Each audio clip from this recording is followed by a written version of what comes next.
5 years, $10 million, no paid ads, no employees, just content, consistency, and strategy. This is how Justin Welsh built a one-person, $10 million business in 5 years. We're gonna break down everything in this video. And as I walk through it, I'm gonna show you where I am on the journey, but more importantly, I'm gonna show you what lessons you can steal as you're building your one-person, seven-figure business. This is from a recent post he did on his newsletter, The Saturday Solopreneur, my complete $10 million journey, all 23 steps.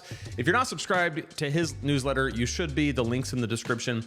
I'm gonna walk through all 23 steps, give you my take, and tell you what I've learned from building my own multiple six-figure business using YouTube, digital products, and Kajabi. And you're gonna walk away from this with clarity, direction, and a few wake-up calls because Justin doesn't pull any punches. He shoots straight, and we're gonna see that in these 23 steps. So here we go.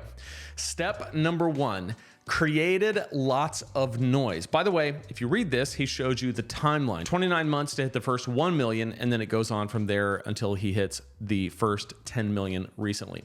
Step one, created lots of noise. When I first started, I looked at attention as my friend. I wrote content every day before I even had a business just to find my voice. I started on LinkedIn, talked about building a SaaS unicorn on the CRO, no strategy or plan, just consistent posting about what I knew and learned. The key here isn't perfection, it's volume. You need to create enough content to find your voice and see what resonates. There's so many things in here that I love. First, in the world of AI content production, do not lose the discipline of making your own content. AI is derivative. You have to be an originator if you want to stand out and if you want to make your business last. I'm not against AI, I use it, but where there wouldn't be a Justin Welsh if he had just gotten all his content from AI. He wrote his content. He sat down and he had to think through, what do I want to say based on my experience? And I just encourage you to do that. The second thing is he was playing a volume game. And I know so many people who will sit around and try to think of what is the best content that I could make. And it all lives in their head. It's all theory. One day I'm going to make content and it's going to be great. And here's the plan. And they don't execute on the plan.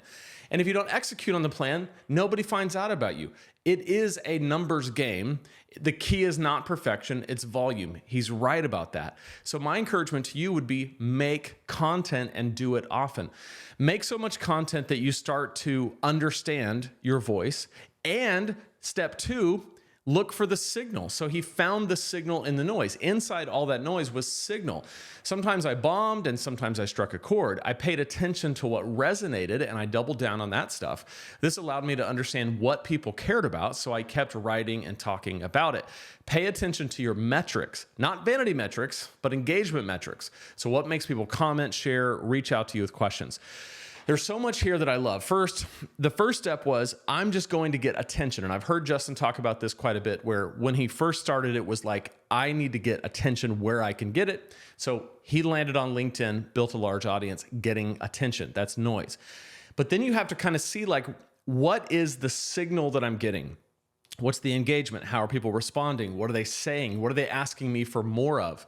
When I first started this particular brand, I was talking about how to write and publish books because I had been a self-published author, wrote 2 books, had a lot of success with it. And so I went into this just making content mostly about how to write books. But as I started to talk and find my voice, I realized that I had a lot more passion around helping people create an entire business that might include books as one of their, lead generators or even one of their products, but not really the main point. And I was attracting people who were saying, yeah, I want to write a book, but I'm also interested in how you build this whole business. And so listening to and finding the signal in the noise helped me find my way. So I wonder for you, as you're making content, you're creating a lot of attention. That's step one. What are the signals? What are the indicators? And he says, pay attention to the metrics, not the vanity metrics, likes, number of subscribers, but like people who are sharing it with their friends, reaching out to you with questions, commenting. You're going to know that you're onto something When people want your time, when they're reaching out to you saying, hey, you're the person that I want to help me with XYZ problem, that's when you know that you're on the right track. Step 3, built a service business. My experience building a SaaS was resonating, so I created more content about that. Founders sent me DMs asking questions, and I responded to every single one. Once I had some prospects in my funnel, I started consulting. This step is really important, in my opinion. Your first business should be high touch, high value service because you'll learn so much about your market from talking to customers, plus you generate immediate cash flow. There's a lot here. First, when you're first starting, having a high touch, highly responsive approach is your friend. Do things that don't scale at first so that you can do things that do scale later. A lot of people want to get into this kind of business, and they see people with large audiences who can charge a lot for their time, who can not offer their time at all, sell nothing but asynchronous products like courses, and make millions of dollars. And they say, I want that. And what they don't realize is that to get there, you first have to prove that you're an authority and a go-to person in that space. And often that is earned over a period of time of being responsive and high touch. You kind of earn the right to not have to be as accessible. These days, if you want a 15-minute consult with Justin, it's $770 for 15 minutes. And he's earned that because he doesn't even have to do that if he doesn't want to, but he offers that because there are people who will pay it to get 15 minutes with him, and they might get an insight that changes everything in that 15 minutes. When I first started this business, my first coaching clients were $2,500 for 6 months. I later raised the price. That's one of the steps. We'll get to that in a second. But I wanted to serve those people so well that they would tell their friends, who would tell their other friends. I would get more clients, and I would get a reputation for being someone who goes above and beyond in those one-to-one situations, so that eventually when I have an audience, the reputation is Lane really wants to serve and help people because 1, that's true, and 2, I've done it. And so building a service business, if you're a coach and you want to offer courses, you may not have a direct service, but you might think about, if you are coaching people one-on-one, is there a way that you can offer a type of done for you built into your service offering? That can be really helpful, and you don't have to do it forever. Found my ideal customer. Inside your customer base are more signals. What's the sweet spot between customers you love and those who love you? Mine was early stage SMB SaaS founders in healthcare, a space I was experienced in and loved. So they became my ideal customer. Don't skip this step. The riches are in the niches. You can't niche down until you know who you serve best. This is why it's so important to do all these steps in the right order. Get attention so that enough people are giving you signals. Serve those people at a deep level so that you can find out exactly who you are for. And then step 5, doubled my rates. With a well-defined niche, some happy customers, and testimonials, I doubled my rates. I created content targeting my ideal customers, and that led to more conversations with prospects who were more likely to be a perfect fit. I started declining work opportunities with companies outside my niche. Higher rates equals better clients equals better results and even higher rates. And that leads directly to his next step, and then I'll combine the two and give some thoughts. Step 6, reduced my time. With newly doubled rates, I could have worked the same amount of hours and made twice as much, but instead I chose to work half the time and make the same. This was one of the better decisions I made during my journey because I used the extra time to figure out how to scale income that was more automated. My goal has always been to stop trading time for money. This is the mindset shift that changes everything. Optimize for time, not just money. So many things here. 1, yes, double or triple or just increase your rates over time, especially if you are offering your direct time, like coaching. My first coaching clients, like I said, was $2,500 for a 6-month package. Now I charge $7,500 for a 90-day package, a 3 months package.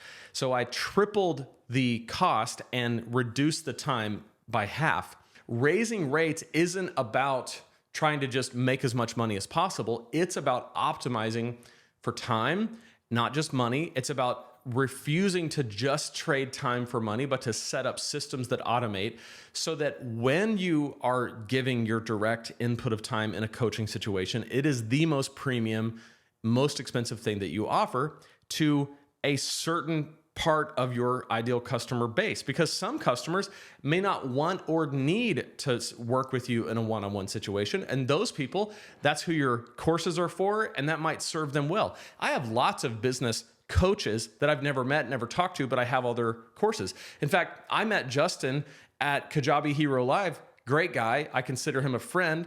I had all of his courses, never met him, never talked to him, just went up to him at Kajabi and said, hey, I appreciate your work. Got all your courses. They've been really helpful. And so I considered for a long time Justin to be a business coach of mine, but I've never paid his rates.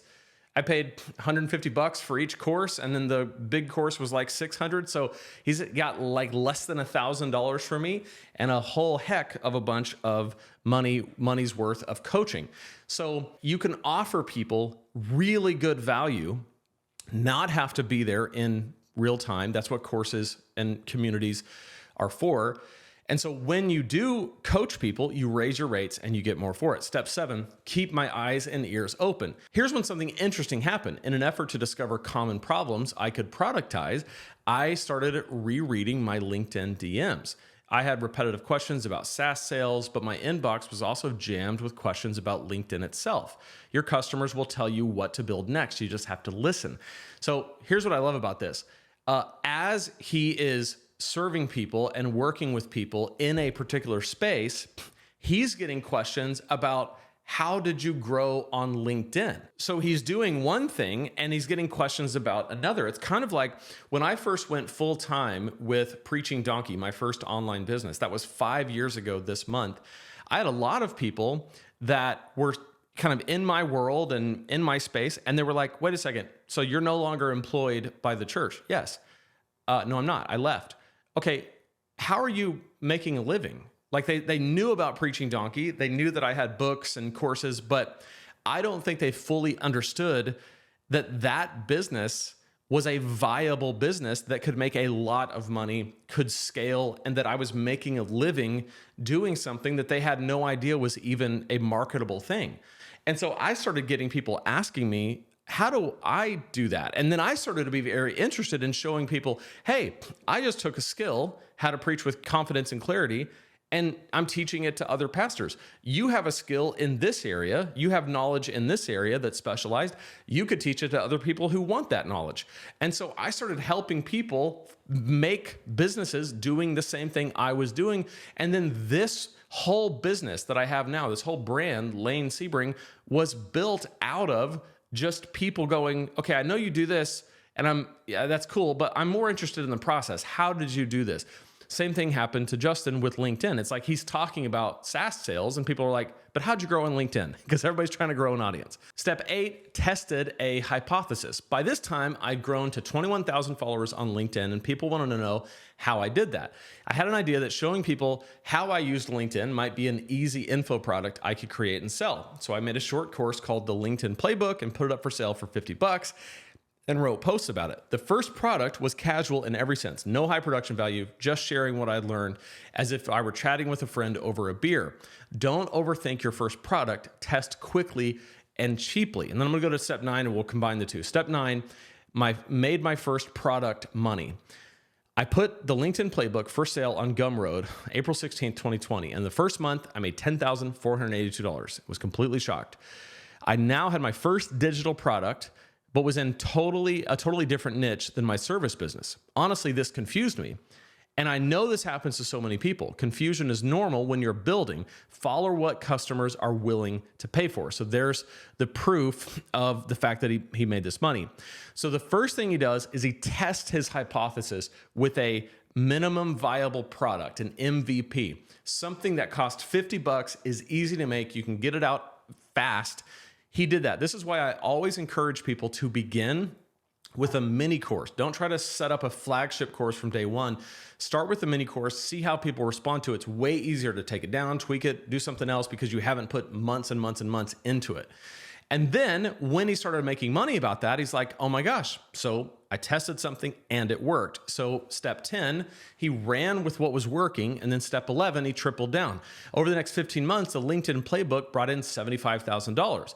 I wrote about audience building on LinkedIn and found other ways to land consulting clients, like networking with VCs, attending events like SaaS TR, and writing guest posts on other consultant blogs. Even though it felt confusing, I continue to run with it. When something works, don't question it too much. Run in two different directions if you have to. Sometimes your experiments will show you the correct path. Fully agree. Experiment. I used to say, I'm throwing spaghetti against the wall. And what I meant by that is, I don't know what's going to work, but we'll see what sticks. And then eventually, you don't have to throw spaghetti against the wall. You have a plan, you have a structure. But even within that structure, everything that you do, if you just treat it like an experiment, right? He's using the scientific method. He had an hypothesis, he experimented with it, got a result, and then kept seeing that that result could be repeated. That's really all this is. And so a lot of times when people stress about what if I make the wrong decision? What if I do the wrong thing? What if this isn't the exact freaking right move that I need to make? Well, who cares? You're not going to know until you do it. So you might as well just do it. And if it works, great. If it doesn't, it's your business. You can do what you want. Just stop doing it. Do something else. So the LinkedIn playbook was a fast and casual production, and I was itching to improve the product. So I rebuilt a course, called it LinkedIn Operating System, and experimented with 3x to 4x price increase. The early $50 price was my trust tripwire. I charged $50, delivered 100x the value, and built trust with a loyal customer base. Price low to build trust, then raise prices as you deliver results. 100% love this. I have the LinkedIn Operating System, paid $150 for it. Some of the best money I've ever spent. So I think he's onto something here. Trust tripwire, that is a term for kind of your top of funnel product. Somebody comes to your content, they watch your content, they like it, you have a good call to action to a lead magnet.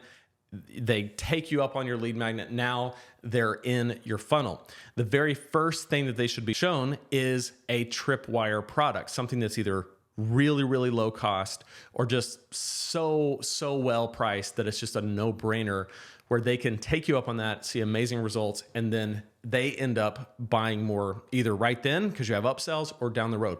By the way, if you're listening to all this and you're like, oh, it's interesting, but I don't know how all this stuff works, go get my free guide, lanesebring.com/super simple. It's my super simple guide to creating a thriving online business. These are the exact steps that I used to build this multiple six-figure business. I've used these steps to teach coaching clients that pay me thousands of dollars. It's these steps, and it's in this free PDF.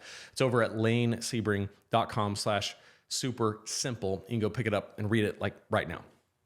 Number 12, marketed aggressively. With 100% of my LinkedIn content focused on audience growth and a product directly related to the content, sales took off. My previous course grossed $75K in 15 months. The second version grossed $186,000 in 3 months. That's amazing. $62,000 a month if you're doing the math. When your content and product align perfectly, marketing gets a lot easier. And when you go all in one direction, revenue explodes. Yes. Built an army of affiliates. At about the halfway point of the course, people are encouraged to leave testimonial and sign up for the affiliate program. I built the same automation at the conclusion of the course. I now have 3,247 affiliates that have generated $600K in revenue. If you don't know what this means, it means that people can sell his course. In other words, people can say, hey, I like LinkedIn Operating System. It's great. You should buy it. And then put a link to that course, in the description of their video or wherever. And then when somebody buys that course, they get like I think for him, it's like 25 or 35% of the sale. And so he's got $600,000 in revenue just from other people selling his course. It's really smart. Your best customers can be your best marketer, so make it easy for them to promote your work. Number 14, built a community. As sales picked up, my interest in consulting faded. I was selling $2,000 per day in info products and wanted to run with that. I opened $2,000 a day, by the way, is $700 and something thousand a year. It's like $760,000 a year. It's a lot of money. It might be more than that. Might be more like 800. I don't know. It's a lot. I opened a private community for creators and charged $199 for an annual membership. Those who completed my course were prompted to join the community. Communities are powerful, but they require constant attention. If you're considering creating a community, be sure you're ready for the commitment. So step 15, he talks about why you need to be sure you're ready for the commitment. I loved my community, but realized that it wasn't working well with my schedule. It was a $15,000 MRR business. What that means is that it was making $15,000 a month. So we're talking that's $180,000 annual revenue stream. But I felt like I had to be on Slack 24/7. That wasn't the life I wanted to build. So 15 months after I started it, I closed it down. I know for sure that was the right thing to do. Sometimes the right business decision can feel wrong. Trust your instincts about what kind of life you want. Yes. I had a membership community for about a year over at Preaching Donkey, and I didn't enjoy it. And for some of the same reasons. Like he said, he's had to be on Slack 24/7. We all quit our jobs to not have at least for me, I quit my job because I didn't want to have a boss, a schedule, anybody telling me what to do, any expectations on my time. Like that's why I quit my job and moved to the beach. The last thing I want is to be tethered to what feels like employment. And so if/when I ever do a community again, it will be structured in a way that will be the most beneficial to my audience, give you the most value for your money, while also protecting my time, which is going to help me deliver a better product to you. So he set one up and then shut it down. Step 16, reinvested my time. With way more free time, I decided to start writing on Twitter. Using what I knew about growth on LinkedIn, I was able to hit 480,000 followers in less than 2.5 years. Oh my gosh, that's so good. This provided a new channel to build more stuff. Skills transfer across platforms. Use what you've learned in new context. So this is great. And he actually has a course that he built called Twitter, our Content OS, and I have that as well. Step 17, created a second digital course. After growing fast on Twitter, I was doing a podcast with Dickie Bush and Nicholas Cole, showing their audience my system for creating content. The people on the call seemed amazed by the simple process I created for myself. I remember when he did this, and it's one of the reasons why I bought the course. That led to the creation of my second course, Content Operating System. Your existing audience will tell you what they want to learn next. Pay attention. So, This is awesome. So he went from LinkedIn, went cross-platform, learned how to do Twitter, made a course about Twitter. Step 18, added monthly recurring revenue. I noticed that each week I was spending time creating content templates for myself. What if my audience wanted those too? I tested this idea as a $9 upsell on each of my courses and named it the monthly templates. 8 months later, the monthly templates has had 2,584 subscribers, $23,200 in monthly recurring revenue from something that I was already doing for myself. I simply shared it with other people for a small monthly cost. The best products solve problems you're already solving for yourself. Yeah, that's so smart. And when you take his course, you get the email like halfway through the course, and it's an easy just click like, yeah, $9, no big deal. Step 19, started a newsletter. This is probably where he like really hit his stride. I mean, obviously at this point, he's huge on LinkedIn, he's huge on Twitter. The newsletter, I feel like, is his bread and butter. With 10,000 plus students and monthly template subscribers, I had a bunch of email addresses I wasn't sending anything to. So in January of 2022, I launched this newsletter, the Saturday Solopreneur. I wanted to deliver one piece of actionable advice every Saturday that could be read in 4 minutes or less. This one's a little bit longer. In 40 months, I've grown the Saturday Solopreneur readership to 185,000 subscribers while pruning the list regularly. Thank you for reading. Newsletters are relationship building machines. Consistency matters more than perfection. And he has set the tone for newsletters. He is so good at it. Number 20, added sponsorships. With over 185,000 The Saturday Solopreneur readers, I can charge for each issue to be sponsored. I sell 2 slots per issue at $2,500 each. So each weekly newsletter earns me $5,000, and sponsors get their brand in front of hundreds of thousands of engaged readers. Build the audience first, monetize second. The sponsorship money follows the attention. Yes. So where we started was get attention. That was step 1. create a lot of noise, then look for the signal, then double down on who your ideal customer is, then figure out what you need to build for those customers. And here we are where we have this massive audience that is locked in, and the money follows. The sponsorship money follows the attention. People will pay to get in front of the people who are paying attention to you. Step 21, build a flagship product. 2023, I started working on the Creator MBA. It's 111 lessons, 19 hours of instructional video to help creators build online businesses. But when it came to promoting and marketing this new product, I wanted to do something different than I'd done before. So I reached out to a friend who's an expert in personalized online product launches. This delayed the release of my new product by about 6 months, but I knew it was worth it. Your flagship product should be your best work. Don't rush it. Yeah. And Creator MBA is great. I have it as well. Step 22, created a personalized launch plan with the help from Brennan Dunn. I put together an 18-week personalized launch. When the Creator MBA launched on January 16th, 2024, it sold $1.6 million in 6 days. Wow. All the work and personalization paid off. Big launches require big preparation. The work happens before the launch, not during. Yes. When you are launching a product, launch week should be relatively easy because launch week is really just the culmination of all the work you've done, the pre-launch material, the emails that you've already written that are going out, the sales pages that you've already built, the after purchase flow that you've already put together. All that is built. Launch week should be just sitting there obsessively checking your numbers. That's all it really should be. And by the way, if you don't have a place to host your courses, Kajabi is the place to do it. lanesebring.com/Kajabi. You get a 30-day free trial, and you get 3 bonuses from me that will help you get the best possible start, including a masterclass that I did on how to avoid the 3 biggest mistakes that people make on Kajabi. Kajabi is not just a course platform. It is an all-in-one online business solution. Email marketing, your sales funnels, your landing pages, your website, your courses, your membership products, everything all in one place, and it's the best there is. So free trial, 30 days, lanesebring.com/Kajabi. Step 23, rebuilt what I loved. As I neared 10 million in revenue, I was itching to focus on creative writing. So I recently started writing a Substack called Unsubscribe. Along with my itch to write creatively, I was also missing the person-to-person connection that I used to get working with smart, interesting, motivated people. So I decided to simultaneously launch a membership with the Substack. The Unsubscribe membership includes a real-time chat, live weekly Q&A, monthly workshops, and in-person networking events. Since launching, it has quietly become a $19,000 monthly recurring revenue business in about a month. Wow, amazing. So bottom line, here's what my business revenue looks like today. 6.75 million from products, 1.17 million from consulting, 795,000 from sponsorships, 695,000 from subscriptions, and 630,000 from community. A few important notes. I am no longer doing anything SaaS related. That's a huge deal.